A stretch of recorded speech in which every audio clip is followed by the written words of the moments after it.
This is a Squiz Kids podcast. Your fresh take on what's happening in the world around you. Each fortnight, we give the world globe a spin and see where we land. Then we take the kids of Australia on an audio excursion to visit that country and its people. I'm Christie Kijurina, and today on Squiz the World, we're visiting a country where the most famous mountain looks like a giant Toblerone triangle. It has 4 national languages and it's home to the Red Cross, the World Health Organization, and lots of cows wearing bells. Can you guess? Strap yourselves into the Squiz Kids Superfast Supersonic Jetliner as we take off and take a squiz at Switzerland. Just the facts. Switzerland is a small landlocked country in the middle of Europe, surrounded by France, Germany, Italy, Austria, and the tiny country of Liechtenstein. Its capital city is Bern, not Zurich, even though lots of tourists get that one wrong. Around 9 million people live in Switzerland, and the landscape is spectacular. Their mountain range, called the Alps, covers about 60% of the whole country. There are more than 4,000 mountains, including the famous Matterhorn and the Eiger, and more than 7,000 lakes, including Lake Geneva and Lake Lucerne, which are so clean that you can drink from fountains fed by them. Switzerland has a very unusual government.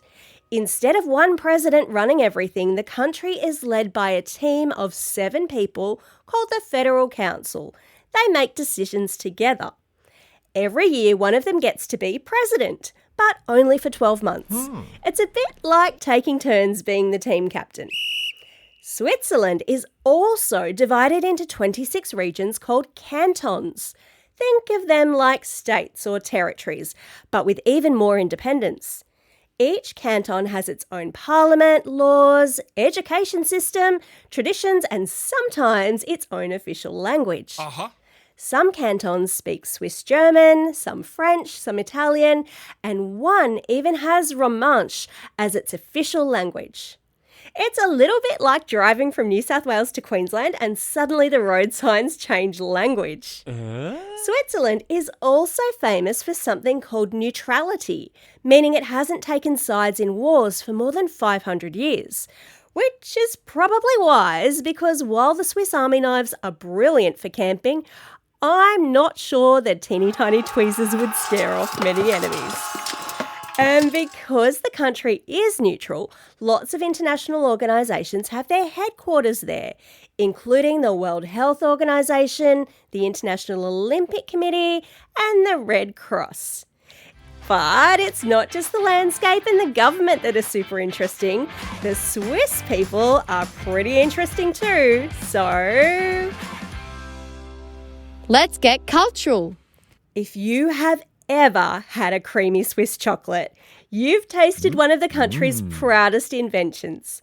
Switzerland is famous for chocolate thanks to 2 clever men. Daniel Pitter, who invented milk chocolate by mixing cocoa with condensed milk, and Henri Nestlé, who helped perfect the recipe. Another chocolatier, Rodolphe Lindt, invented conching, a smoothing process that makes chocolate just melt in your mouth. Yum, yum. Switzerland is also known for some pretty unique music. There's yodeling, that's the echoing singing style used in mountain valleys, and there's the alphorn, a long wooden horn, sometimes taller than the person playing it, used to send signals across the Alps. Sport is a huge part of Swiss life. People grow up skiing and snowboarding, and ice hockey matches are loud because fans often ring cowbells in the crowd. And on the beautiful Rotsee Lake in Lucerne, rowing competitions attract athletes from all over the world. But when it comes to celebrations, one of the most colourful is the Cow Festival, also called the Alpine Descent, where cows come down from the mountains as the summer draws to a close, wearing giant flower crowns and beautifully decorated bells. I need to see that. After all that culture, I think it's time to speak to some locals. So let's learn the lingo. Switzerland has four national languages: German, French, Italian and Romansh. Which one you hear depends on where you are. Most people speak a version of German called Swiss German, which sounds quite different to the German spoken in Germany. In the west, people speak French. In the south, they speak Italian. And in one mountainous region, a small group of people speak Romansh, a language that originally comes from Latin. And today, we're lucky enough to have a couple of native Swiss kids, Louis and Robin, here to teach us a few words in Swiss German. Hi, I'm Louis. I'm 16 years old and I'm studying at high school economy and law. And I'm Robin. I'm 14 years old and I'm also at the high school. My field of study is biology and chemistry. We live in Bellach. It's a village with about 5,555 inhabitants. We live close to Solothurn, the most beautiful Baroque town of Switzerland. Louis, let's teach them some Swiss words. Okay, Robin. How do you say good morning? Guten Morgen. And Louis, how do you say thank you? We often use the French word merci. And what about bye? It's tschüss or ciao or auf Wiedersehen. Now, boys, I hear that you also have a tongue twister for us today. Der Papst hat das Spiez, das Speckbesteck, das Spot bestellt. Oh my goodness, that is a real tongue twister. Merci, Louis and Robin. And in case you were wondering, the translation of that tongue twister into English means the Pope ordered bacon cutlery too late in Spitz. We have learned so much already, but I think it's still Time for school. Swiss kids start school at around the same age as Australian kids, but their school days can look pretty different. For starters, most Swiss schools don't have uniforms. Kids just wear their regular clothes. And many have a long lunch break, sometimes 2 hours or more, when students walk home to eat with their families before heading back to school for the afternoon.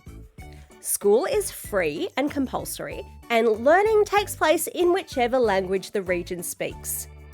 Outdoor learning is really popular too. Many kids take part in forest kindergartens, where they explore nature, climb trees, and learn outside, even in snowy weather. As students get older, they can choose different pathways: academic high school, vocational school, or an apprenticeship, which is a really popular way to learn a job while still studying. And now that we've worked hard at school, let's discover some of Switzerland's amazing surprises. Believe it or not. So, the country of Switzerland might be small, but it's responsible for some pretty big inventions. Have you ever used Velcro? Oh, that sound is so satisfying. Well, it was invented by a Swiss engineer who noticed how burrs from plants stuck to his dog's fur and thought, this could be useful. And today it's used in shoes, jackets, astronaut suits, and even in hospitals.